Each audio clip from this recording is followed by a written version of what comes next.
दोन संख्यांचे गुणोत्तर 3 जसे 4 आहे, दोन संख्यांमध्ये प्रत्येकी 30 ने वाढ केल्यास त्यांचे गुणोत्तर 9 जसे 10 होते, तर त्या संख्या कोणत्या असं आपल्याला विचारले. सिंपल असतं बघा मित्रांनो. काय दिलं आपल्याला, पहिल्यांदा त्यांचा रेशो दिला किती, 3/4 दिलाय.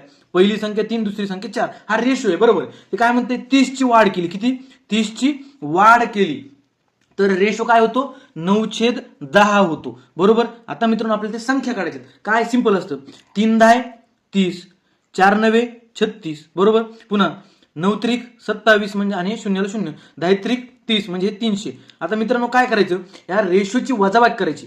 36 मधून 30 गेले, किती उरले मित्रांनो, 6, आणि इकडे 300 मधून 270 गेले, किती उरले मित्रांनो, 30 उरले बरोबर. 6 रेशोची व्हॅल्यू 30 आहे, तर आपल्याला काढायची यांची 6 पंचे 30, किती, 6 पंचे 30 म्हणजे 3 5 15 आणि 4 पंचे 20. आपल्या संख्या किती आली मित्रांनो, 15 आणि 20. धन्यवाद.